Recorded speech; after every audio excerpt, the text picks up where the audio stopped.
Alors aujourd'hui, comme vous savez, nous célébrons la journée de la fête des pères. Et je trouve cela difficile.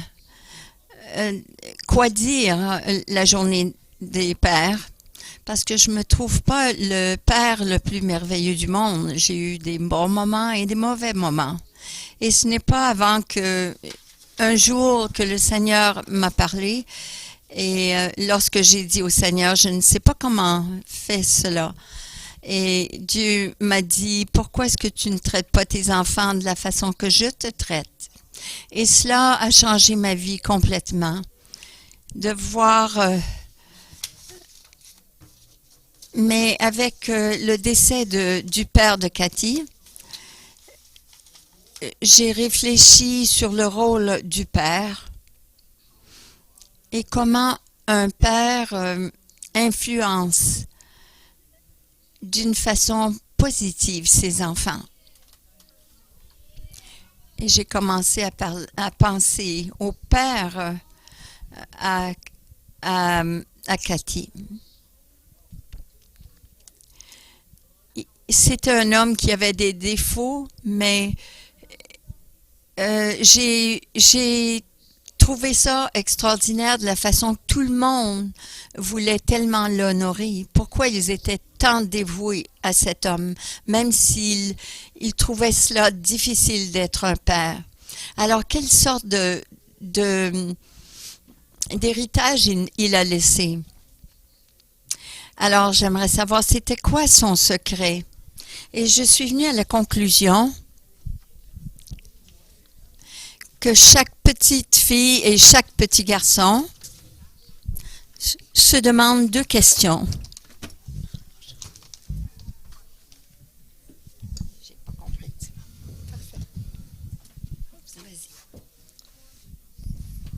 Ils ont besoin de nous comme parents et spécifiquement comme pères pour répondre à ces deux questions. Qui suis-je?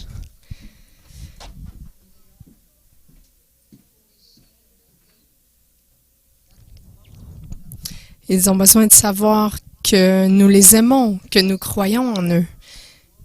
Ils sont nos enfants acceptés inconditionnellement. Alors, qu'est-ce que je suis? C'est vraiment la question du genre.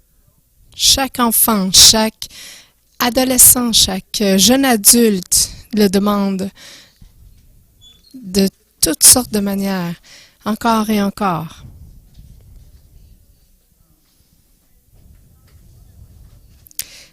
La question « Que suis-je » est répondue assez simplement. Elle dit, est-ce que je suis vraiment ton enfant? Est-ce que tu m'aimes vraiment? Est-ce que tu m'acceptes vraiment? Ils te demandent par leur comportement, par comment ils peuvent repousser nos limites. Mais c'est vraiment la question qu'ils posent derrière tout ça. Est-ce que je suis vraiment ton enfant bien-aimé? Mais la question « Qui suis-je? » c'est une question un peu plus pointue, un petit peu plus difficile. Qui suis-je? C'est une question d'identité. Il nous la demande quotidiennement en repoussant nos limites en tant que père et mère. Ils veulent s'assurer que nous ne les rejetterons jamais, que nous allons jamais les repousser, peu importe s'ils réussissent ou s'ils échouent. Parfois même, ils le font même pour voir si on va les aimer quand même, même dans l'échec. Pour qu'on puisse leur montrer la profondeur de notre amour. La question « Que suis-je » est une question plus épicée. Elle est naturellement répondue par le père, pas par la mère. Mais les garçons et les filles la demandent différemment. La question « Qui suis-je » est plus facile à répondre. mais la question du genre, que suis-je, elle est demandée différemment par les petits garçons et les petites filles. La manière que les garçons vont demander que suis-je est différente des filles. Les petits garçons aiment l'aventure, repousser leurs limites. Ils ne veulent pas savoir comment comment conduire une bicyclette. Ils veulent savoir comment le plus rapidement ils le peuvent. Ils doivent vraiment maîtriser ce vélo. Lorsqu'ils jouent, ils jouent vraiment de façon dure et ils vont vouloir pousser leurs limites. Ils font du sport. Ils s'impliquent dans les jeux d'ordinateur qui impliquent la conquête. Ils doivent conquérir dans tout ce qu'ils font. Pourquoi? C'est parce qu'ils veulent se prouver à eux-mêmes. Ils demandent la question du genre. Ils demandent en tant que garçon, est-ce que j'ai ce qu'il faut? Est-ce que tu me vois en tant que jeune homme comme un gagnant? Est-ce que j'ai ce qu'il faut pour gagner dans ce monde? Est-ce que je t'impressionne, papa? Est-ce que tu crois en moi? Est-ce que tu crois que j'ai ce qu'il faut? Alors, les petits garçons essaient d'impressionner leur père.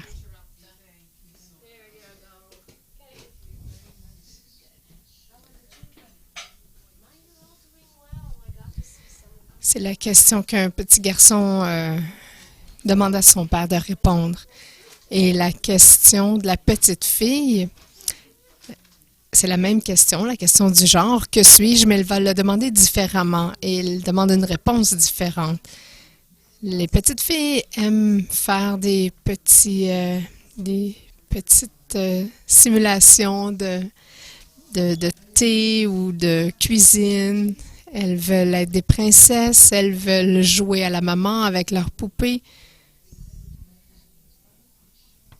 Lorsqu'elles sont adolescentes, elles ont tendance à lire des magazines sur les relations, sur la mode. Elles aiment avoir des cartes pour savoir qui aime qui. Elles veulent savoir quoi porter à cet événement spécial.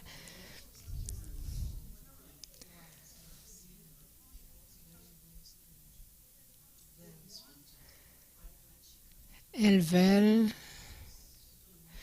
que les gens les trouvent désirables.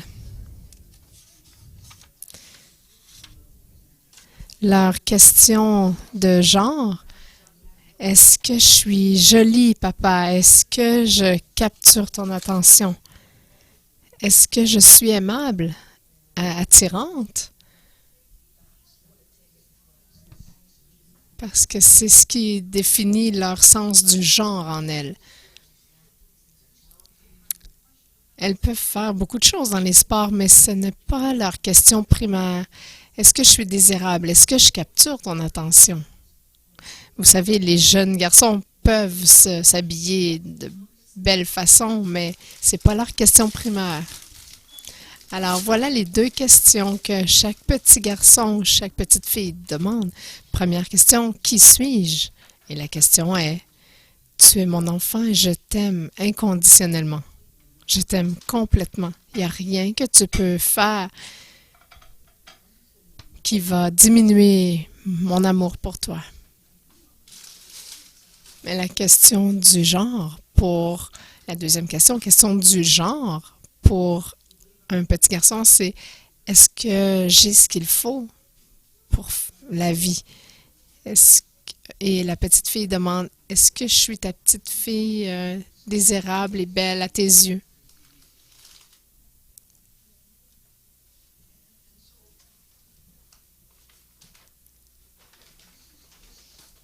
Alors, c'est le rôle d'un père, le rôle primaire, le rôle premier d'un père. c'est de répondre à ces questions à chaque jour, un millier de fois au cours de la vie d'un père. On n'a pas besoin d'un doctorat en psychologie pour être un bon papa. Tout ce qu'on a besoin, c'est de comprendre les deux questions de nos enfants. Comprendre ce qu'ils veulent nous demander derrière leurs questions et répondre à ces questions de façon constante et souvent. Oui, tu es le petit homme à ton père, la petite princesse de ton père. Il y a quelqu'un qui va venir t'aimer profondément parce que tu vaux la peine d'être poursuivi. Oui, mon fils, tu as ce qu'il faut. Oui, tu es un homme maintenant et je t'aime inconditionnellement. Oui, tu as ce qu'il faut et tu peux le faire. Oui, tu es une femme maintenant, je t'aime inconditionnellement. Tu es désirable et tu vaux la peine qu'on se batte pour toi. Dieu va te donner quelqu'un qui va se battre pour toi. Le jour du mariage, en tant que père, on continue à répondre à ces deux questions-là. Mon fils, félicitations pour ton mariage. Je suis tellement fière de toi, je t'aime, tu m'impressionnes, tu as ce qu'il faut pour être un bon mari. Et ma fille, le jour de ton mariage, je te félicite, je t'aime, je suis tellement fière de toi, tu es belle, tu vaux la peine qu'on se batte, qu'on te poursuive et qu'on se batte pour toi. Et c'est le rôle d'un père selon le plan de Dieu. Et pour le reste de nos vies, en tant que père, notre travail est de répondre à ces deux questions.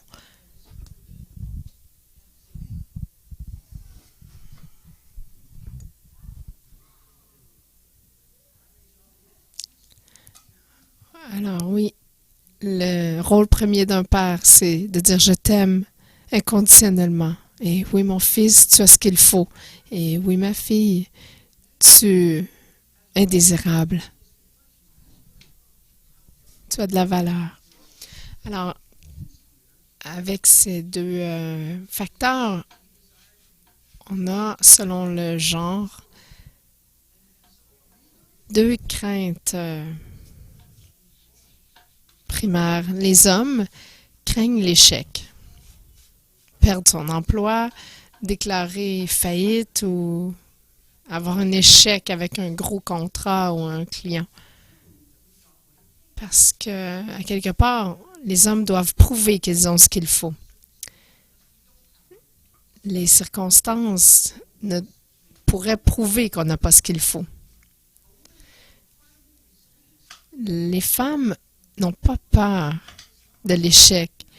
Elles ont vraiment beaucoup de résilience pour combattre l'échec parce que c'est pas leur peur primaire, leur crainte première.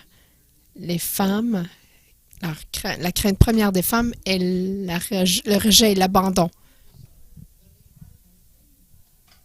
Parce que cela prouverait qu'elles ne valent pas la peine d'être poursuivies. Si vous rejetez un homme, il va dire « Ah, peu importe, c'est pas grave. » Mais si un homme a un échec, ça prouve qu'il n'a pas ce qu'il faut. Une femme, devant l'échec, va se dire « Je vais essayer, c'est pas grave, réessayer encore. » Mais si on rejette ou on abandonne la femme, ça lui fait quelque chose de profond à l'intérieur. Est-ce que je suis aimable? Est-ce que je vaux la peine d'être poursuivie et qu'on se batte pour moi? Bonne nouvelle. Ici, les pères sont très puissants.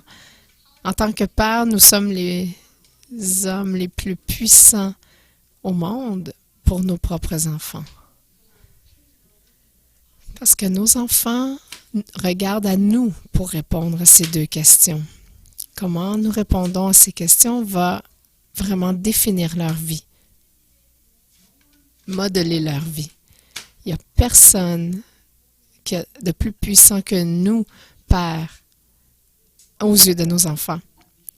Les mères sont tellement, tellement importantes. Elles enseignent la compassion, l'amour inconditionnel, le confort, la tendresse. Les mères sont une image du cœur de Dieu.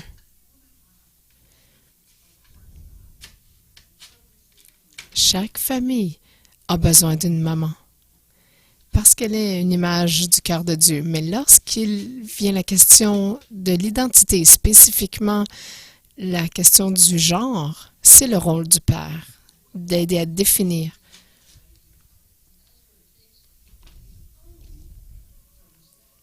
Le garçon a besoin de sentir l'approbation de son père et la petite fille apprend qu'elle est une femme désirable et qu'elle vaut la peine d'être poursuivie par son père. Et c'est la manière, c'est comme ça que Dieu l'a conçu. Et c'est le rôle de chaque père. La voix d'un père est tellement, tellement importante.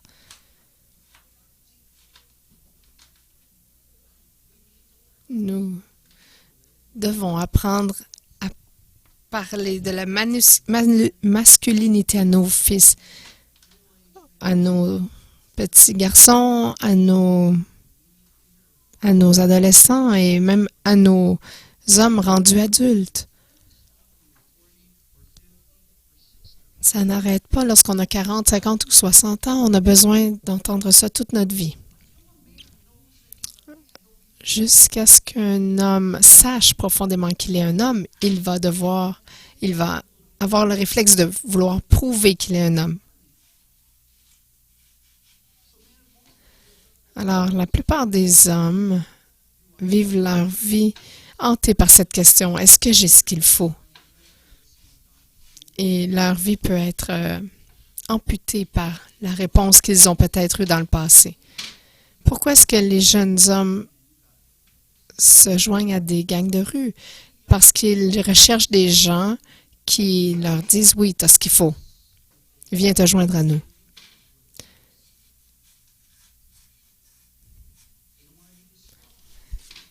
Ils ne veulent pas être... pourquoi est-ce qu'ils évitent les responsabilités? C'est qu'ils ne veulent pas se faire dire qu'ils n'ont pas ce qu'il faut.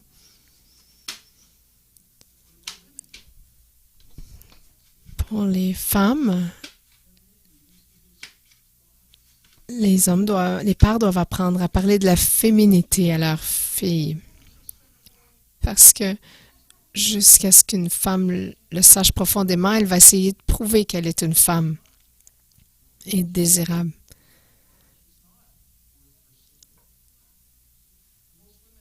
La plupart des femmes sont hantées toute leur vie par cette question, est-ce que je suis désirable? Ou elles peuvent être affectées toute leur vie par une réponse qu'elles ont eue dans le passé d'un père qui pourrait avoir dit qu'elle n'est pas désirable. Alors pourquoi certaines jeunes filles s'habillent de façon si sensuelle? C'est que s'il n'y a pas leur père qui leur a dit qu'elle était désirable, elles vont se retourner vers quelqu'un d'autre pour se le faire dire. Pourquoi autant de jeunes femmes sont si actives sexuellement si jeunes? Parce que leur père ne leur a pas fait sentir qu'elles avaient de la valeur. Donc, elles utilisent leur corps pour que quelqu'un leur dise « Oui, tu es désirable ». Alors, chaque femme doit avoir ce père qui lui dit qu'elle est désirable. Écoutez, moi, en tant qu'anglophone avec un héritage britannique, je trouve très difficile de dire à mes filles qu'elles sont désirables. Et récemment, j'ai réalisé que je volais mes jeunes filles, mes filles, de leur féminité parce que je leur disais pas avec ma voix. C'est mon travail en tant que père. Je dois dépasser ma résistance interne à faire ce que je suis appelée à faire, de parler de leur féminité, pour qu'elles soient tellement convaincues qu'elle vaut la peine qu'elle ne va pas avoir cette tentation d'aller vers des hommes de façon inappropriée. Chaque femme a besoin d'entendre de son père, « Oui, tu vaux la peine que je me batte pour toi. Tu es désirable. »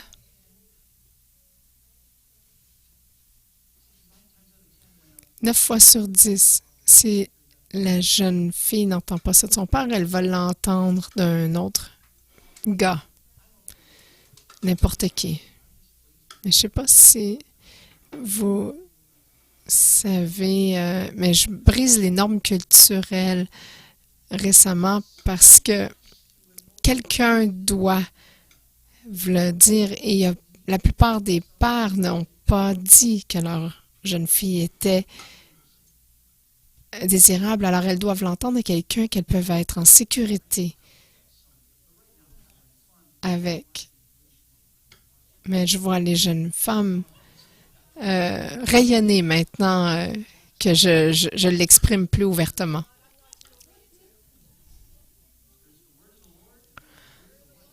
Il y a la parole du Seigneur et la parole de la femme, de ma femme.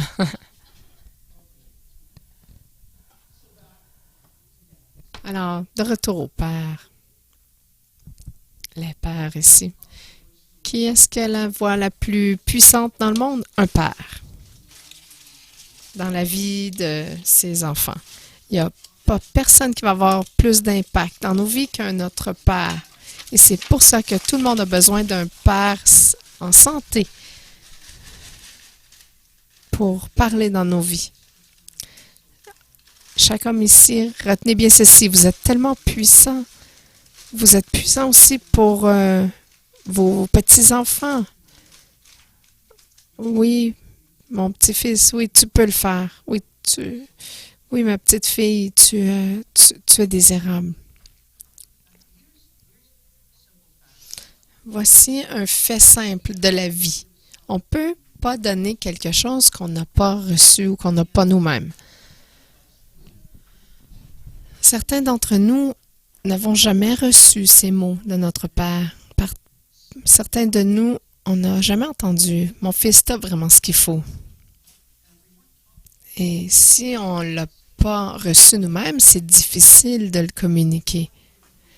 Peut-être qu'on n'a pas reçu ces mots-là parce que notre Père nous a donné autre chose. Tu es un échec, tu es une honte, tu es juste le fils de ta mère. Ou peut-être qu'on n'a rien entendu. On a entendu un silence parce que notre Père était passif, absent, divorcé, séparé, peu importe. D'une manière ou d'une autre, ça fait une blessure dans notre âme. Une blessure provenant de quelque chose qui ne nous a jamais été donné, une blessure d'absence. Alors, qu'est-ce qu'on fait à propos de ça maintenant? Ce message ici est pour chacun d'entre nous. Parce que nous avons tous un Père. La Bible dit que Jésus est venu pour racheter l'humanité. Ça veut dire beaucoup plus que le pardon. Un homme brisé, écoutez bien, un homme brisé qui a été pardonné est encore un homme brisé. Et il va continuer à boiter toute sa vie, pardonné, mais toujours brisé jusqu'à ce qu'il soit guéri. Alors, les hommes ici, est-ce que notre question a été répondue? Est-ce que vous avez ce qu'il faut? Regardez la parole de Dieu, Ésaïe 61, verset 1. L'Esprit du Seigneur, de l'Éternel, est sur moi parce que l'Éternel m'a consacré par onction pour annoncer de bonnes nouvelles aux pauvres. Il m'a envoyé pour guérir ceux qui ont le cœur brisé, pour proclamer aux déportés la liberté et aux prisonniers la délivrance. Jésus est venu pour libérer quoi de la prison? Nos cœurs. Il est venu pour nous restaurer, nous libérer, nous guérir. Il est venu pour guérir nos cœurs. Alors, comment est-ce qu'on peut trouver la guérison? Par Jésus. Lorsque, par exemple, notre question n'a pas été répondue. Alors, la première étape, nous devons nous abandonner. Invitez Jésus dans votre blessure. Regardez Apocalypse 3, verset 20.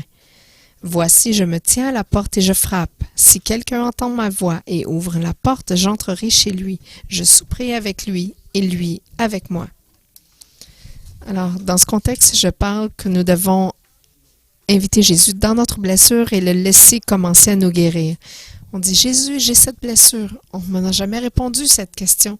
J'ai essayé en tant que petit garçon d'impressionner mon père, de faire toutes ces choses, mais papa n'a jamais répondu à ma question. Qui suis-je et que suis-je? J'ai une blessure. Seigneur, est-ce que tu voudrais venir? Je t'ouvre la porte de mon cœur. Je t'invite à y rentrer. Viens dans cet endroit brisé de ma vie et je te demande de me guérir. Je te donne la permission de venir dans ma blessure et de me guérir de l'esclavage, de la captivité, de la douleur.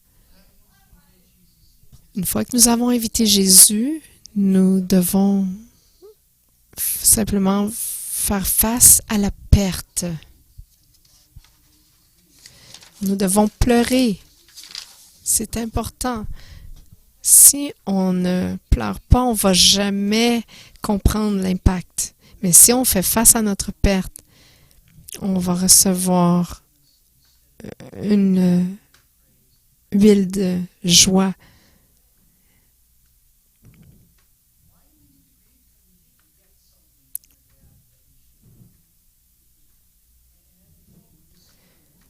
On a reçu, au lieu d'une confirmation de qui on est, de notre identité par notre Père, on a reçu une blessure à d'or. On doit admettre qu'on a été blessé.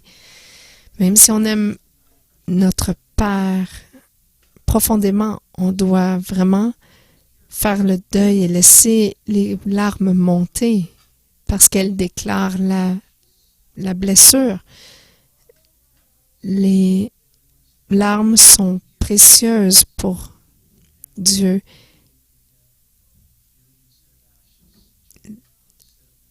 On reçoit de la louange au lieu du désespoir. Chaque larme est importante pour Dieu. Alors, on laisse regarder Ésaïe 61:3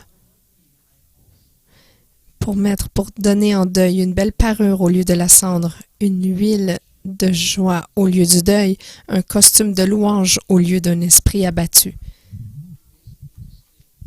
Ensuite, qu'est-ce qu'on fait la troisième étape? Après avoir pleuré, on laisse Dieu nous aimer. Regardez Jean 15, verset 9. Tout comme le Père m'a aimé, moi aussi je vous ai aimé. Demeurez dans mon amour. C'est vraiment une place merveilleuse à habiter chaque jour. C'est pas une reconnaissance mentale, simplement. Cette reconnaissance mentale est importante. Elle vient avant la demeure. Mais c'est plutôt de rester dans le lieu de son amour. L'amour de Dieu devient ma maison. L'amour devient une maison pour moi. Lorsqu'on demeure dans l'amour de Dieu, ensuite on peut, la quatrième étape, pardonner à notre Père. Regardez Hébreux 12, verset 15. Veillez à ce que personne ne se prive de la grâce de Dieu, à ce qu'aucune racine d'amertume produisant des rejetons ne cause du trouble et que beaucoup n'en soient infectés. Lorsqu'on ne pardonne pas notre Père, on va avoir une racine d'amertume qui va affecter tous les gens autour de nous. Le manque de pardon et l'amertume peuvent vraiment pourrir notre vie et celle des gens. Notre vie et celle des gens autour de nous. Lorsque notre Père n'est pas autour, on va aller rejeter cette amertume sur les gens autour de nous.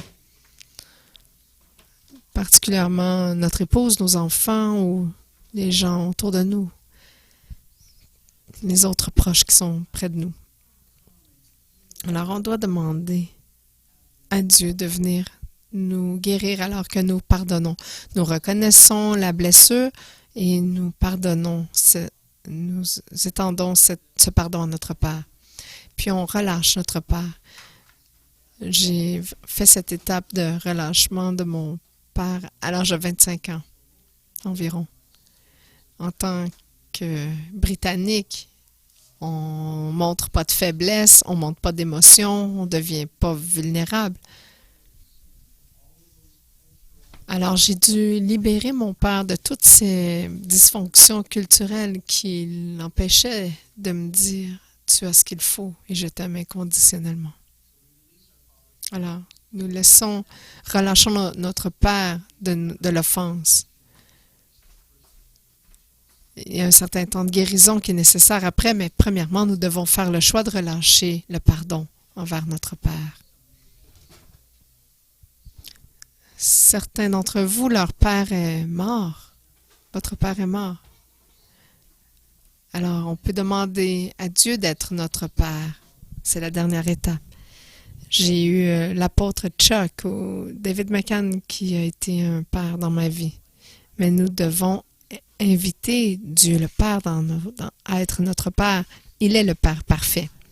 Regardez 2 Corinthiens 6, verset 18. « Je serai pour vous un père et vous serez pour moi des fils et des filles, dit le Seigneur Tout-Puissant. » Pourquoi ne pas être un père pour tes enfants de la manière que moi je suis un père pour toi? Il n'a jamais critiqué, il ne m'a jamais rejeté, il ne m'a jamais juré, il n'a jamais fait de juron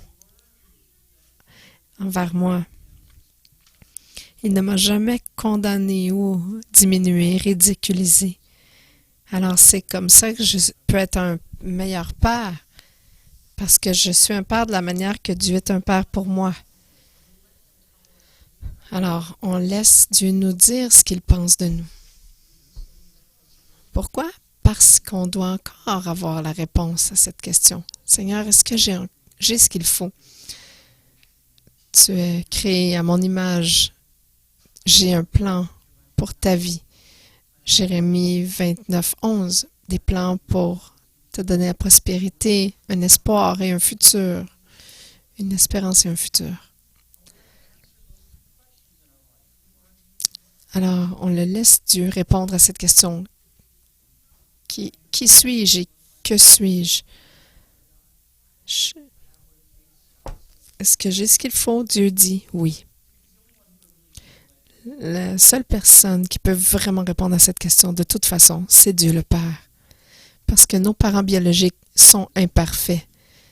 Même cet homme ici, dans la première rangée, un super père et grand-père, mais il est quand même imparfait. Alors nous devons laisser Dieu le Père nous parler. Regardez Romains 8, verset 1. Il n'y a donc maintenant aucune condamnation pour ceux qui sont en Christ.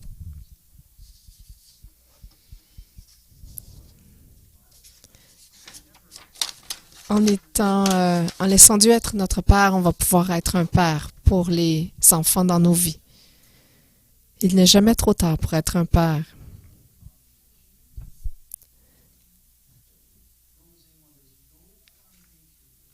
Il n'y a aucune condamnation pour ceux qui sont en Christ.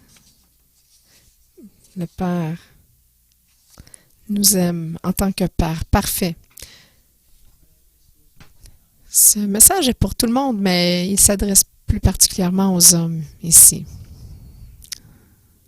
Alors, comme il n'est jamais trop tard pour commencer à être un vrai bon père, peu importe l'âge de nos enfants, qu'ils soient préadolescents ou même jeunes adultes, c'est pas trop tard. Même si nos enfants sont dans leur cinquantaine, il n'est pas trop tard pour être un père pour eux. C'est pas trop tard pour nous de leur dire « Tu es mon enfant, je t'aime inconditionnellement, tu as ce qu'il faut » ou « Tu es désirable, tu as de la valeur, tu mérites d'être poursuivi ». Peut-être qu'on a dit des paroles blessantes à la place, mais c'est jamais trop tard pour récupérer une relation. Il y a encore du temps pour offrir ces mots à nos enfants.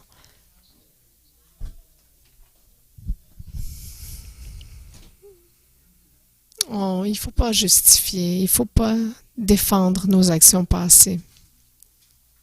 Je voulais être un bon père, mais tu m'as rendu tellement misérable tout le temps. Non, vous ne faites pas ça, vous ne justifiez pas. Vous commencez à parler la vie, commencez à parler leur identité dans leur vie. Demandez pardon pour vos manquements et donnez-leur du temps pour vous pardonner. Peu importe comment ils vont répondre, nous sommes toujours leur Père.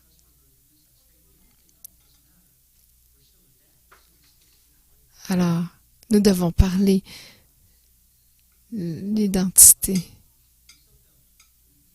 Nous continuons à leur dire, tu as ce qu'il faut ou tu as de la valeur. On le communique souvent et dans l'amour. Regardez 1 Pierre 4, verset 8. Avant tout, ayez un amour ardent les uns pour les autres, car l'amour couvrira une foule de péchés. L'amour couvre toujours. Alors, on peut toujours compter sur l'amour pour gagner dans toutes les relations. À la fin, la question principale, c'est l'amour. Ça a toujours été. Parce que plus que toute autre chose, nos fils et nos filles ont besoin d'entendre et de savoir que nous les aimons, que nous nous délectons en eux. C'est le désir profond de tout cœur humain. Vous vous rappelez lorsque Jésus a été baptisé par Jean le Baptiste dans le Jourdain? Jésus était prêt à commencer son ministère. Il n'avait pas vraiment rien fait à date, sauf être un bon fils et fait ses études en charpenterie. Alors, il est sur le point de faire face à beaucoup de difficultés, jusqu'à des menaces de mort. Alors, qu'est-ce qu'un homme qui s'apprête à affronter tout ça a besoin? La puissance de Dieu, une grande révélation de Dieu, une onction supernaturelle. Ça va l'aider à passer à travers toutes ces épreuves. Et on entend la voix du Père qui, des cieux, a parlé de son identité. Regardez Matthieu 3, verset 17. Celui-ci est mon fils.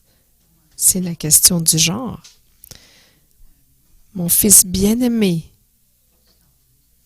qui a toute mon approbation. Il a tout ce qu'il faut. Il va réussir et je l'aime inconditionnellement parce qu'il est mon fils.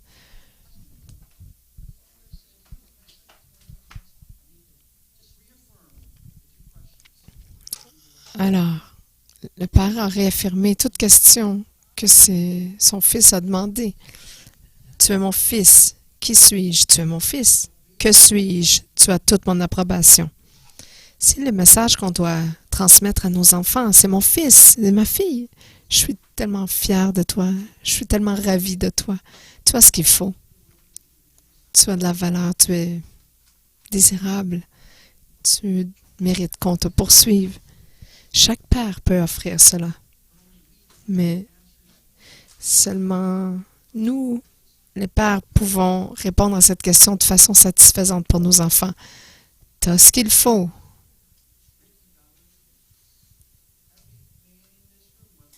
Chaque homme ici, qu'on a des enfants ou pas, on a ce qu'il faut pour pouvoir être un père pour des enfants. Alors, les pères qui nous regardent ici sur vidéo ou tous ceux ici dans la salle, vous avez tout, tous, chacun d'entre vous, vous avez ce qu'il faut. Dites-le à vos enfants qu'ils sont aimés inconditionnellement.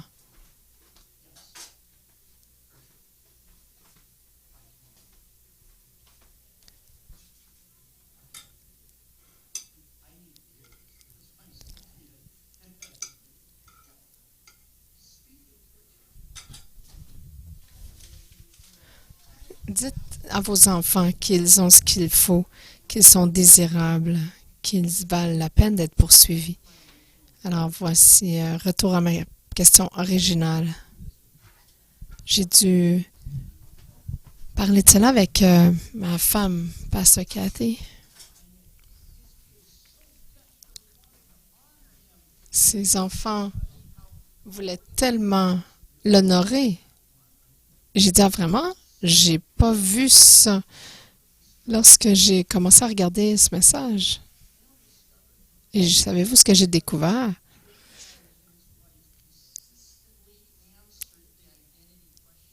Jim a continuellement répondu à cette question dans tout ce qu'il a fait. Je t'aime inconditionnellement, nous sommes fiers de toi, tu peux le faire.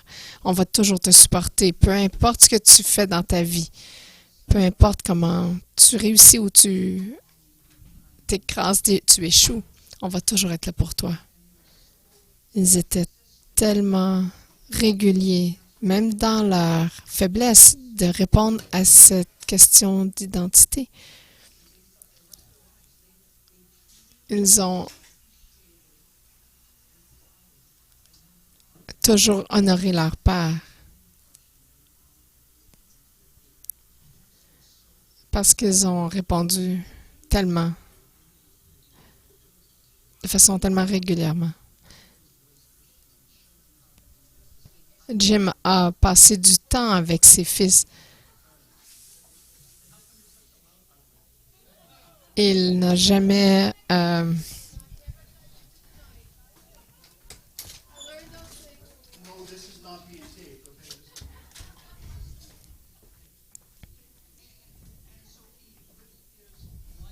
avec de sa manière de vivre, il a répondu à la question du genre. Que suis-je? Alors, même dans sa faiblesse, ses enfants ont voulu honorer leur père. Alors, Père, ici, je vous le dis, les enfants n'ont seulement que deux questions. Qui suis-je et que suis-je? Et vous allez être le Père le plus puissant dans leur vie. Alors, deux questions. Qui suis-je? La question d'identité. Réponse. Tu es mon enfant et je t'aime profondément et sans condition. Deuxième question. Qu'est-ce que je suis? La question du genre. Réponse. Tu es mon fils et tu as ce qu'il faut. Tu m'impressionnes. Ou tu es ma fille et tu es désirable. Tu vaux la peine d'être poursuivi. Tout ce que nous devons faire, c'est de répondre régulièrement à cette question et nous allons être les meilleurs pères du monde. Levons-nous tous ensemble. Seigneur, maintenant, je te demande en tant qu'homme, les hommes, mettez votre main sur votre cœur. Alors, nous débarrassons de toute cette condamnation, ces jugements que nous avons prononcés sur nous. Toute cette condamnation, nous la relâchons à tes pieds maintenant. Nous permettons maintenant à la voix du Père de nous parler, de dire, mon fils, tu as ce qu'il faut. Tu peux être un Père merveilleux parce que tu as tout ce qu'il faut. Tu peux être un Père pour ton fils et ta fille et tu peux être juste comme moi. Tu peux parler pour moi. Tu peux mettre leur vie en branle, en marche, vers une merveilleuse destinée, simplement en répondant à ces deux questions. Alors Seigneur, donne-nous cette grâce en tant que Père de parler, de dire ces mots. Si on n'a jamais fait ça avant, on peut commencer aujourd'hui et donne-nous la possibilité de le dire régulièrement, de dire ces paroles de vie sur la vie de nos enfants pour le reste de leur vie. Parce que, Seigneur, lorsque ces deux questions sont répondues, ça va les transformer en hommes et femmes de Dieu et relâcher l'onction dans la génération qui vient. Alors, nous nous offrons aujourd'hui en tant que Père prêts à recevoir ta grâce et répondant simplement à ces deux questions-là et voyant la transformation de cette prochaine génération alors que nous le faisons. Je prie, Seigneur, pour tous les pères qui peuvent regarder par Internet et ceux qui vont entendre ce message dans l'avenir. Nous demandons à l'avance qu'ils puissent être prêts à se démontrer en tant que pères. Et nous prions aussi pour toutes ces femmes qui nous écoutent, celles qui n'ont jamais eu de réponse à ces deux questions. Je te demande, Père, de leur donner un père et une mère spirituelle qui va être délecté à répondre à ces deux questions, pour leur laisser savoir que oui, elles sont désirables, elles valent la peine d'être poursuivies, elles sont précieuses. Oui, Seigneur. Oui, Seigneur, c'est une nouvelle saison où nous serons tes fils et tes filles. Remplis-nous de ta grâce, guéris nos cœurs et rends-nous prêts à former cette prochaine génération simplement par nos paroles et notre amour. Nous prions dans le nom de Jésus. Amen.